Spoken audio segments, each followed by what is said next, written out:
Hi hello ನಮಸ್ತೆ ಎಲ್ರಿಗೂ welcome back to my YouTube channel. ಇವತ್ತೇನು ಗೊತ್ತಾ, ನಿಂಬೆಹಣ್ಣು ನೀರಿನಲ್ಲಿ ಇಟ್ಟರೆ ಏನಾಗುತ್ತೆ, ಅದರಿಂದ ಒಳ್ಳೆಯದಾಗುತ್ತಾ ಅಥವಾ ಕೆಟ್ಟದಾಗುತ್ತಾ, ಅಥವಾ ಅದರಿಂದ ದೃಷ್ಟಿ ದೂರವಾಗುತ್ತಾ ಅಂತ ಸ್ವಲ್ಪ ನೋಡ್ಕೊಂಡು ಬರುವ. ಅಂದರೆ ಮನೇಲಿ ಗಾಜಿನ ಲೋಟದಲ್ಲಿ ನೀರಿಗೆ ನಿಂಬೆಹಣ್ಣು ಹಾಕಿಡುವುದಕ್ಕೆ ಹಲವಾರು ವಿಭಿನ್ನ ಕಾರಣ ಇರುತ್ತದೆ. ಅಂದರೆ ಇದಕ್ಕೆ ವೈಜ್ಞಾನಿಕ ಕಾರಣಕ್ಕಿಂತ ಹೆಚ್ಚು ಸಂಪ್ರದಾಯ ಮತ್ತು ನಂಬಿಕೆಗಳ ಸಂಬಂಧ ಇರುತ್ತದೆ. ಸಾಮಾನ್ಯವಾಗಿ ಜನರು ಹೀಗೆ ಇಡೋದಕ್ಕೂ ತುಂಬ ಕಾರಣಗಳಿರ್ತವೆ. ಅಂದರೆ ಒಂದೇನು ಗೊತ್ತಾ, ನೆಗೆಟಿವ್ ಎನರ್ಜಿ ದೂರವಾಗಲಿ ಅನ್ನೋ ಒಂದು ನಂಬಿಕೆ. ಎರಡನೇದಾಗಿ ಹೇಳೋದಾದರೆ ಮನೆಯಲ್ಲಿನ ಶಾಂತಿ ಮತ್ತು ಪಾಸಿಟಿವ್ ವಾತಾವರಣ ಹೆಚ್ಚಾಗೋಕ್ಕೆ.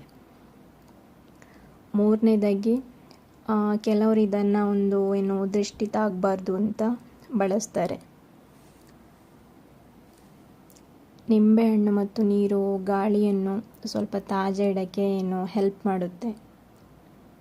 ಇದಕ್ಕೋಸ್ಕರನೂ ಈ ಥರ ನಿಂಬೆಹಣ್ಣನ್ನು ಗಾಜಿನ ಲೋಟದಲ್ಲಿ ನೀರಲ್ಲಿ ಹಾಕಿ ಇಡ್ತಾರೆ.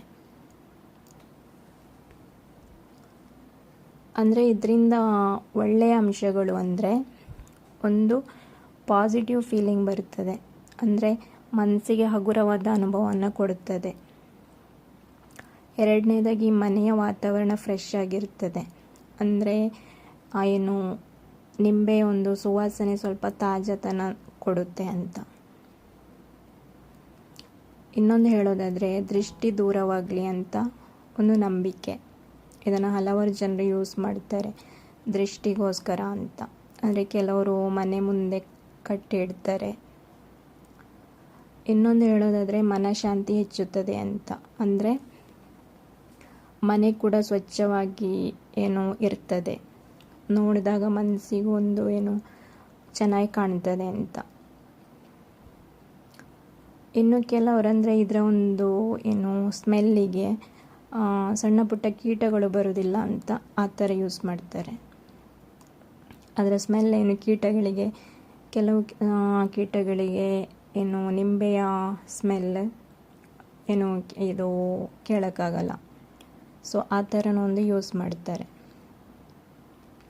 ಇನ್ನು ಕೆಲವರಂದರೆ ಅಲಂಕಾರಕ್ಕೋಸ್ಕರ, ಅಂದರೆ ಗಾಜಿನ ಲೋಟದಲ್ಲಿ ನೀರು ಹಾಕಿ ನಿಂಬೆಹಣ್ಣು ಇಟ್ಟರೆ ಅದೊಂದೇನು ಅಲಂಕಾರಿಕವಾಗಿ ಅಂದರೆ ಚೆಂದ ಕಾಣ್ತದೆ ಅಂತ. ಅದಕ್ಕೋಸ್ಕರನೂ ಅದನ್ನು ಸಿಂಪಲ್ ಡೆಕೋರೇಷನ್ ಥರ ಯೂಸ್ ಮಾಡ್ತಾರೆ. ಅಂದರೆ ಇದರಿಂದ ಒಳ್ಳೆ ಅಂಶಗಳು ಇರೋ ಹಾಗೆಯೇ ಕೆಟ್ಟ ಅಂಶಗಳು ಕೂಡ ಇದರಲ್ಲಿರ್ತದೆ. ಅಂದರೆ ನಾವು ಅದನ್ನು ತುಂಬ ಟೈಮ್ ನೀರಲ್ಲೇ ಹಾಕಿಟ್ರೆ ಅದೇನೋ ಒಂದು ಸ್ಮೆಲ್ ಬರುತ್ತೆ, ಅದು ಲಿಂಬೆಹಣ್ಣು ಕೆಟ್ಟೋಗ್ತದೆ, ಕಪ್ಪಾಗುತ್ತೆ, ಅದು ನೀರು ಕೂಡ ಕಲುಷಿತ ಆಗುತ್ತೆ. ಸೊ ಅದನ್ನು ನಾವು ಆಗಾಗ 2 ದಿನಕ್ಕೊಮ್ಮೆ 3 ದಿನಕ್ಕೊಮ್ಮೆ ನೀರು ಚೇಂಜ್ ಮಾಡೋದ್ರಿಂದ ಅದನ್ನು ಆ ಥರ ಬಳಸ್ಬೋದು. ಇಲ್ಲಾಂದ್ರೆ ಅದು ನೀರು ಹಾಳಾಗಿ ಕೀಟ ಕೂಡ ಬರುವ ಚಾನ್ಸಸ್ ಇರ್ತದೆ.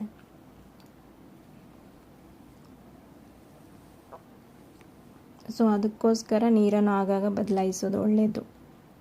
ಅದು ನಿಂಬೆಹಣ್ಣು ಹಾಳಾದರೆ ಅದನ್ನು ತಕ್ಷಣ ಬಿಸಾಕಿ ಬೇರೆ ನಿಂಬೆಹಣ್ಣು ಹಾಕಿಟ್ರೆ ತುಂಬ ಒಳ್ಳೆಯದು.